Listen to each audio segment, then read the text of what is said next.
9 containers, 9 different soil mixes, same seeds, same water, same sunlight, same balcony, same everything.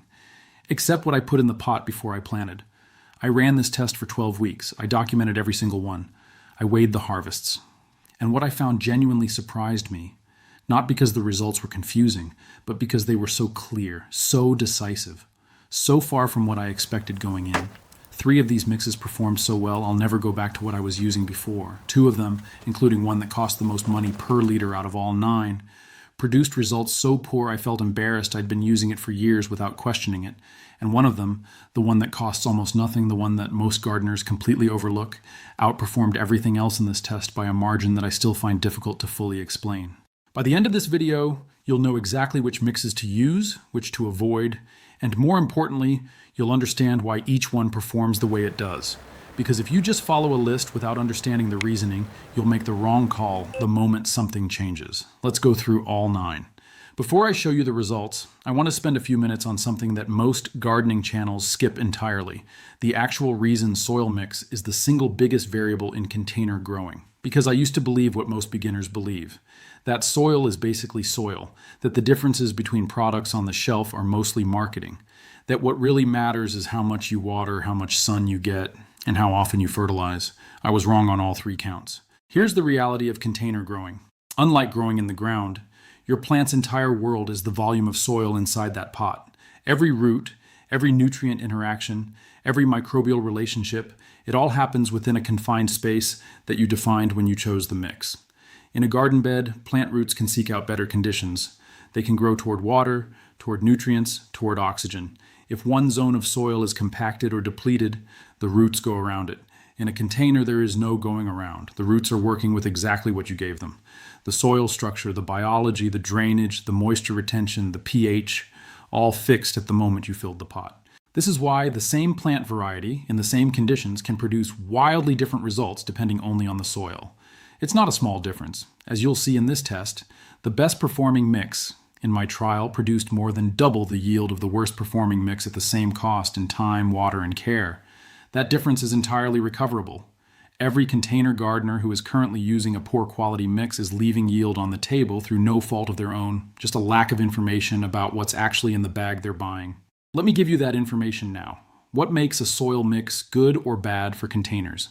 5 factors. You can evaluate any mix on these criteria. 1. Drainage. Containers cannot drain the way ground soil does. Water must move through the mix and out the drainage holes freely. If the mix compacts, clogs, or holds too much moisture, roots suffocate. Oxygen is as essential to roots as water, a fact most beginners don't know. 2. Water retention. This sounds like a contradiction with drainage, but it's not. Good container soil drains freely while still holding enough moisture in its particle structure to keep roots hydrated between waterings. This balance is achieved through specific particle sizes and organic materials. 3. Microbial life. As I covered in a previous video, the biology of the soil is what converts nutrients into forms plant roots can actually absorb. Most commercial potting mixes are essentially sterile, made from peat and perlite with no living organisms. A mix with a functioning microbial ecosystem feeds plants continuously and more efficiently. 4. pH stability. Plant nutrient uptake is heavily influenced by soil pH. Most vegetables want a pH between 6.0 and 7.0. Peat-based mixes are naturally acidic and tend to drift more acidic over time. Mixes with compost or castings tend to be more pH stable and self-buffering. 5. Structure longevity. Some mixes start well but collapse over a growing season as organic materials break down. The particles compress, drainage fails, and the root zone becomes hostile. A mix with good structural components, like perlite, coarse sand, or aged bark, maintains its structure throughout the growing season. Every mix in this test scored differently on these 5 factors, and the scores correlated almost perfectly with the results. I want to walk you through how I set this test up, because a fair test requires controlled conditions. And if I'm going to tell you these results shocked me, I need you to be confident that I wasn't accidentally cheating in favor of the mixes I liked. The containers, 9 identical plastic growing containers, 10 liters each, same color, same size, same number and size of drainage holes, all placed on the same surface in the same orientation. The plants. Cherry tomatoes, grown from the same seed packet, germinated in identical seed-raising mix, and transplanted at the same size, roughly 10 centimeters tall with 2 sets of true leaves each. I chose cherry tomatoes deliberately. They're sensitive to soil conditions, they produce frequently enough to give measurable yield data, and they're the most commonly grown vegetable in container gardens, so the results are relevant to the widest possible audience. The watering: identical volume of water applied to each container on the same schedule. 500 milliliters every 2 days in cooler weather. 500 milliliters daily in weeks above 30 degrees Celsius. Rainwater collected and stored, applied at the same temperature to eliminate any variable from water source. Fertilizer: 0, none, for any of the 9. This was a test of the soil mixes themselves, not a test of supplementation. The only nutrition each plant received was what was already in or could be generated by the soil it was growing in. Measurements taken. Weekly height. Leaf color scored on a simple one, 5 scale. Final fruit yield by weight at 12 weeks, when I harvested everything from each container. The mixes tested covered the full spectrum of what's available to a home gardener. Premium branded potting mixes, budget options from discount stores, homemade combinations, and amendments-based approaches. Here they are, in order from worst to best performance. I'm not going to name this brand, but you'll recognize the category. This is the potting mix that costs less than $3 for a large bag. It's what most beginners reach for because the price seems reasonable and the bag says potting mix on it, so it must be suitable for pots. Here's what's actually in most mixes of this type: aged wood fiber or sawdust as the bulk material, some peat moss, possibly some sand, and a very small amount of a cheap, slow-release fertilizer granule. That's it. The 5-factor score. Drainage: initially adequate, collapses to poor by week 6 as the wood fiber compresses. Water retention: poor, dries out very fast because there's nothing to hold moisture. Microbial life: essentially 0. pH stability: variable and often low. These mixes frequently test below 5.5. Structure longevity: very poor. This is the key failure. The results: by week 4, the plant in this mix was already showing signs of iron deficiency. Yellowing between the leaf veins, caused by the acidic pH locking up iron even though the fertilizer granule had technically provided it. By week 8, the soil had compressed to the point where I could see the surface pulling away from the pot edges, a sign of severe structural breakdown and likely root suffocation. Final yield: 186 grams. The plant survived.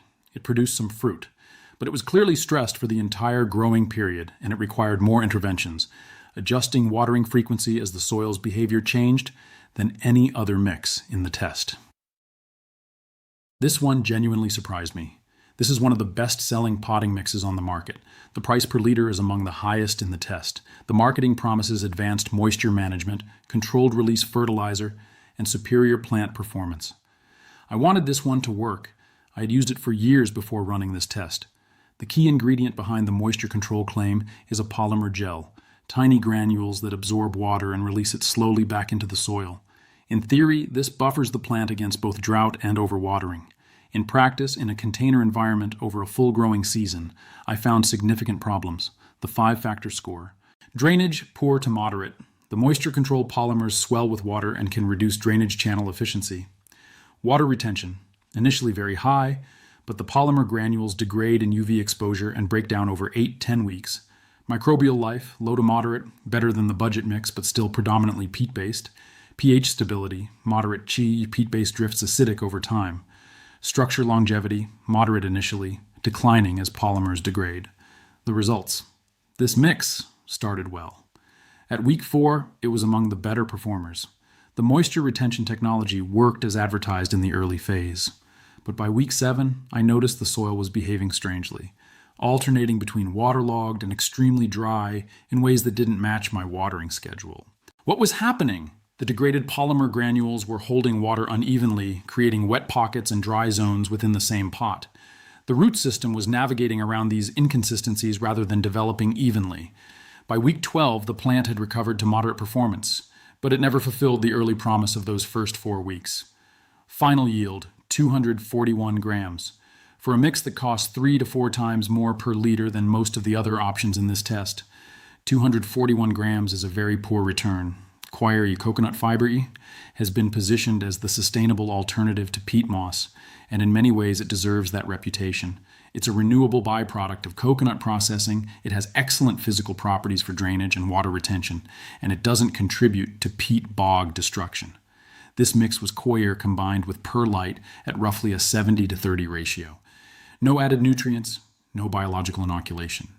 Inert physical media only. The 5-factor score, drainage. Excellent Perlite and Coir together create ideal drainage, water retention, very good. Coir holds significantly more moisture than peat per unit volume. Microbial life, near zero, completely inert media. pH stability, excellent. Coir is naturally pH neutral and very stable. Structure longevity, excellent. Coir resists compression. Perlite doesn't break down. The results, this is where the test got interesting. On paper, Coir Perlite should be a strong performer. Excellent physical properties, good drainage, good water retention, neutral pH, and in the first 4 weeks it looked like it might be near the top. But by week 6, without any biological life in the soil and no available nutrients beyond what tiny trace amounts were present in the Coir, the plant began showing signs of nutritional stress. Pale green leaves, slow growth, minimal flowering. The physical structure was perfect. The biology was missing. The plant was living in a structurally excellent but nutritionally empty environment. Final yield, 267 grams, better than the budget mix, better than the expensive moisture control mix, but significantly below what the same physical properties would have produced with any biological component added. The lesson from this mix is the one I most want to drive home. Physical soil properties and biological soil properties are both essential. You cannot optimize one and ignore the other. The Coir Perlite mix is an excellent foundation, but a foundation isn't a complete building. This is what I'd call the honest mid-range option. No extravagant claims. Peat moss, perlite, compost, and a starter fertilizer charge. It's the mix many experienced gardeners default to when they're not doing anything special. Results: consistent, respectable, a functional growing environment that never let the plant down but never gave it anything exceptional to work with either. The compost component added some microbial life, more than the purely synthetic options. The perlite maintained drainage throughout the season. Final yield, 334 grams. Decent, not exciting. This is Mix 9, the worst performer, but with one simple modification. 40% by volume replaced with perlite. The same base mix that produced 186 grams of fruit when used straight produced 371 grams with perlite added. That's a 99% yield improvement from one cheap, simple change. The perlite solved the structural collapse problem. Drainage stayed open throughout the season. Roots had consistent access to oxygen. The biological limitations were still present. Minimal microbial life, pH instability, but fixing the drainage alone doubled the output. This result matters because a lot of container gardeners are using mixes that are structurally failing them, and the fix is a $4 bag of perlite mixed in at the start. If you're growing in any budget potting mix right now and struggling, this is your first move. Mix 4. Compost-heavy homemade mix, garden compost plus perlite. Good performer. This was a homemade mix, 60% mature garden compost, 40% perlite, no additional fertilizer, no purchased amendments, just composted plant material and drainage material. The 5-factor score, drainage, very good, perlite maintained structure throughout. Water retention, good, compost holds moisture well. Microbial life, high, mature compost has a functioning ecosystem. pH stability, good, compost naturally buffers pH in a plant-favorable range. Structure longevity, moderate, compost does compress more than Coir over a long season. Results: the compost mix was the first in this lineup where the plant looked genuinely comfortable throughout the season. Leaf color stayed dark green. Flowering was earlier than the mixes below it. The root system at the end of the test was notably larger and more branched, a clear indicator of the biology doing its job. Final yield, 498 grams, nearly 2.5 times the worst performer, nearly 50% better than the expensive moisture control mix, and the cost per 10-liter container? If you're making your own compost, which costs nothing beyond the organic waste you're already producing, this is essentially free. The limiting factor of this mix is that garden compost quality varies. If your compost isn't fully mature, it can introduce pathogens, rob nitrogen as it continues to break down, or create pH problems. When the compost is good, this mix is excellent. When it's inconsistent, so are the results. You can't remember Mix 7, the Coir-Perlite combination that had excellent physical properties, but no biology. This is that mix, with 20% of the volume replaced by worm castings. 3 ingredients, nothing else. No fertilizer, no synthetic input. The 5-factor score, drainage, excellent Coir-Perlite base maintained. Water retention, excellent. Coir holds moisture, castings improve it further. Microbial life, very high. Worm castings carry billions of colony-forming units per gram. pH stability, excellent. Both Coir and castings are pH neutral and self-buffering. Structure longevity, excellent. Coir and perlite hold structure, castings add without compressing. This is where the biology plus structure combination started to show what it could really do. Results. The plant in this mix was the first one in the test to look genuinely thriving from the first week. The root system, which I checked at transplant and again at the end of the trial, was the most extensive of any mix, including the 2 that outperformed it in yield. The microbial inoculation from the castings appeared to establish quickly and work immediately on the Coir's organic content. Leaf color was a consistent deep green throughout. Flower set was earlier. Fruit development was consistent with no periods of blossom drop or stress-related pauses. Final yield, 612 grams. That's more than 3 times the worst performer, more than double the expensive moisture control mix.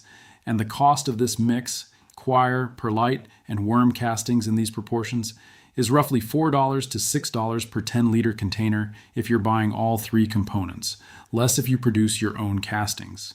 This mix took the solid foundation of a good commercial potting mix and addressed its 2 main limitations: insufficient biology and tendency to compact over time. Adding 20% worm castings boosted the microbial population dramatically. Adding 10% perlite, replacing an equal volume of potting mix, improved the long-term drainage and prevented compaction. The base potting mix contributed its own compost component and whatever starter fertilizer it contained. The castings added biology and growth hormones. The perlite maintained structural integrity. The 5-factor score, drainage, excellent throughout the full 12 weeks. Water retention, excellent. The compost and castings both contributed. Microbial life, very high. Castings plus whatever biology was in the compost. pH stability, excellent high. The castings' buffering capacity combined with the compost's stabilizing effect. Structure longevity, excellent perlite, prevented the compaction that limits premium mixes over time. Results, virtually indistinguishable from mix 3 in plant health and appearance throughout the growing period. This mix produced slightly more fruit in the mid-season, but was essentially neck and neck. Final yield, 641 grams. This is the most practical mix for most gardeners because it's the easiest to source and assemble. You're buying 1 bag of a reputable potting mix, adding 2 amendments, and ending up with one of the best performing container growing media available. Total cost per 10-liter container, approximately $5 to $8 depending on brand choices. This is the mix that surprised me most, not because I didn't expect it to perform well. I had read enough about biochar to have some expectation, but because of the size of the margin it produced over even the other strong performers.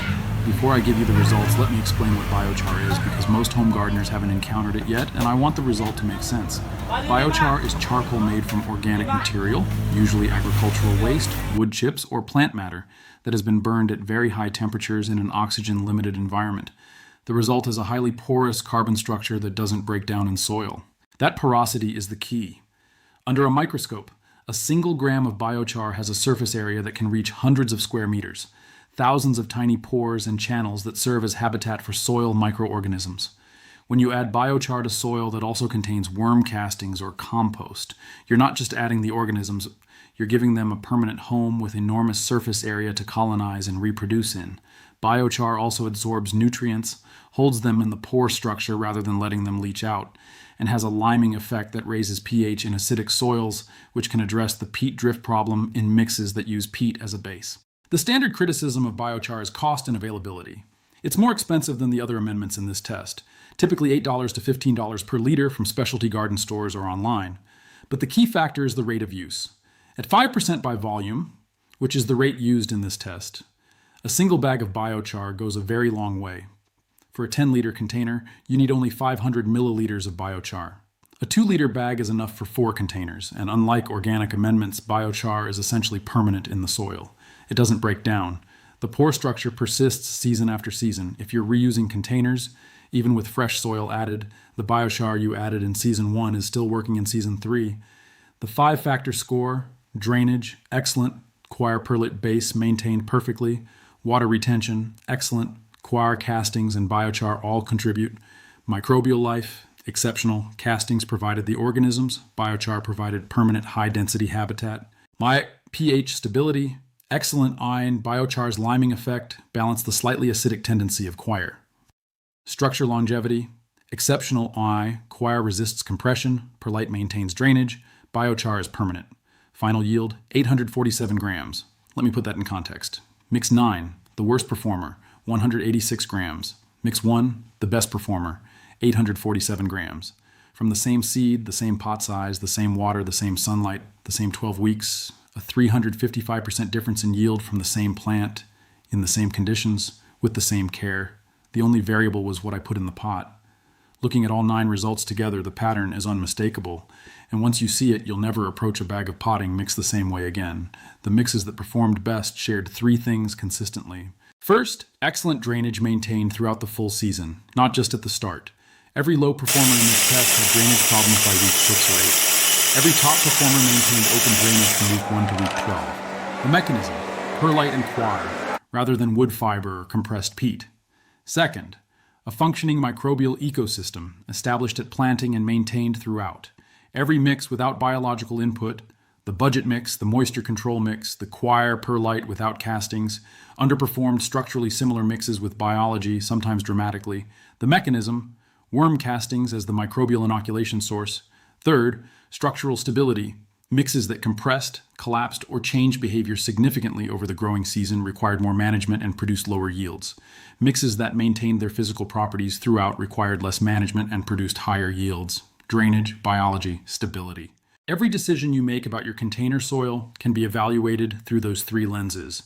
Does this improve drainage? Does this add or support biological life? Does this maintain structural stability over the full season? A mix that scores well on all 3 will perform well. A mix that fails, any one of them will underperform regardless of what it costs or what the bag claims. I want to give you 3 specific recipes that come out of this test, calibrated for different budgets, different access to materials, and different levels of commitment to the process. The starter recipe: best performance on the lowest budget. Ingredients: 60% standard quality potting mix, any reputable brand, not the absolute cheapest, 25% worm castings, 15% perlite cost per 10-liter container, approximately $4 to $6. What it does: the potting mix provides a stable base with some starter nutrition. The worm castings inoculate with biology and provide growth hormones and humic acid. The perlite prevents compaction and keeps drainage open. How to mix: lay out your potting mix. Add the castings and perlite. Mix thoroughly before adding to the container. Distribution throughout the root zone matters more than layering. Plant immediately. Expected performance: based on my test results, a mix in this range should produce yields approximately 2 to 2.5 times higher than a standard budget potting mix alone. This is the minimum viable recipe for anyone who wants to take container growing seriously. The optimized recipe: best performance for most gardeners. Ingredients: 60% coir brick, rehydrated, 1 standard coir brick, expands to fill 8-10 liters. 20% worm castings, 15% perlite. 5% biochar, optional but significant, adds roughly 30% yield improvement based on my results. Cost per 10-liter container, approximately $5 to $8 without biochar, $8 to $12 with. What it does: coir provides the ideal physical base, neutral pH, excellent water retention, no compaction. Worm castings provide biology and nutrition. Perlite ensures drainage. Biochar extends the microbial habitat and stabilizes nutrients.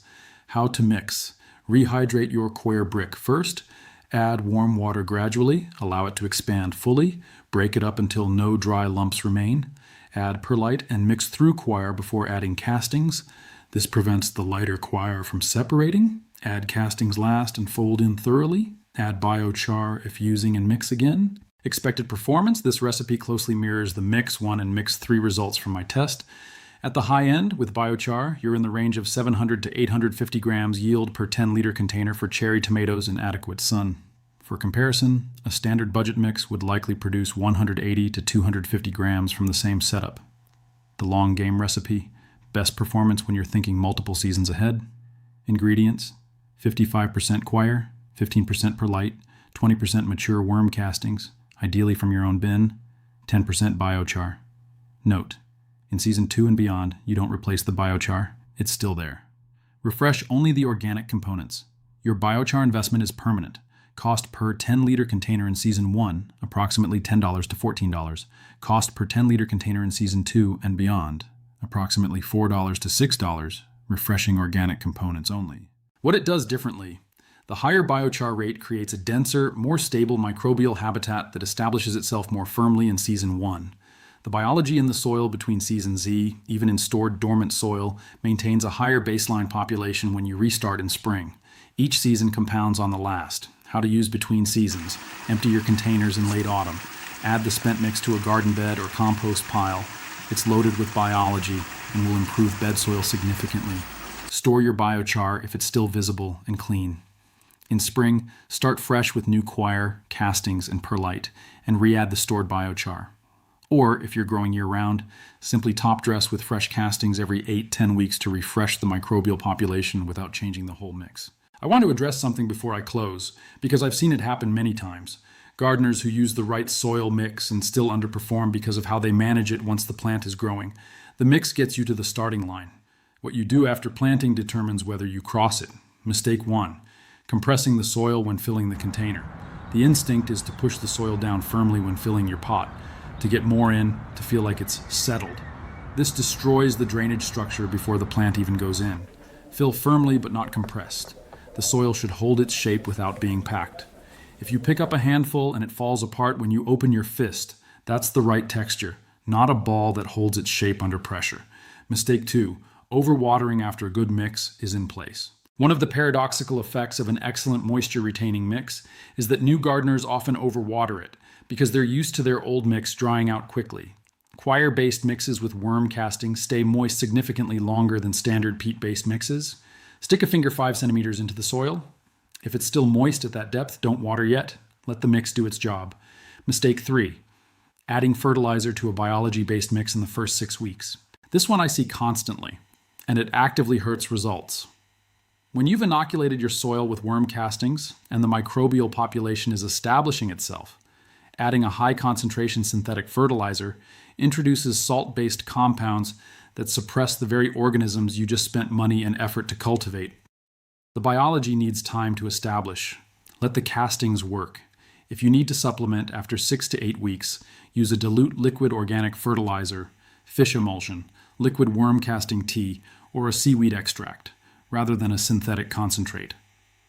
Mistake 4: reusing last season's container mix without refreshing the biology. Container soil depletes over a growing season. The organic matter breaks down, the microbial population declines, and the soil becomes progressively less effective. If you're reusing pots between seasons trees, which is fine and economical, you need to refresh at minimum with a fresh application of worm castings mixed into the top half of the soil. Better yet, replace 30 to 40% of the volume with fresh mix and new castings. Mistake 5: choosing the wrong container depth for the mix. This isn't about the mix itself, but it directly affects how the mix performs. Deep-rooting crops, tomatoes, peppers, eggplant, need at minimum 30 centimeters of soil depth to develop the root system that accesses the full benefit of a well-prepared mix. In a shallow container, even a perfect soil recipe will underperform because the roots hit the bottom too early and circle.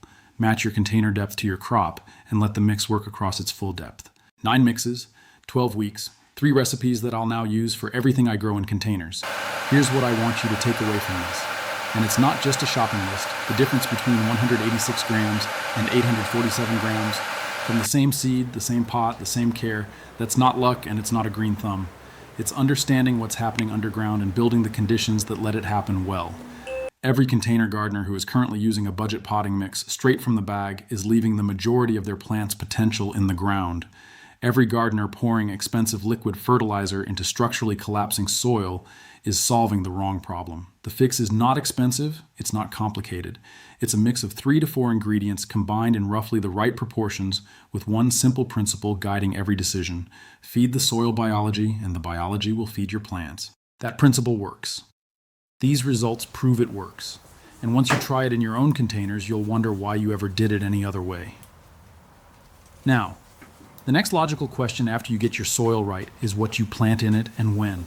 because the same soil conditions that produce 847 grams of cherry tomatoes can produce very different results if you're planting at the wrong time in the wrong configuration or with the wrong varieties for your climate. In the next video, I'm going to go through exactly which vegetables give you the highest return per container, measured in actual harvest yield and nutritional value, not just what looks good or what gets recommended the most. Some of the results there are just as surprising as what you saw today. The best soil in the world underperforms if the wrong thing is growing in it. I'll see you in that one.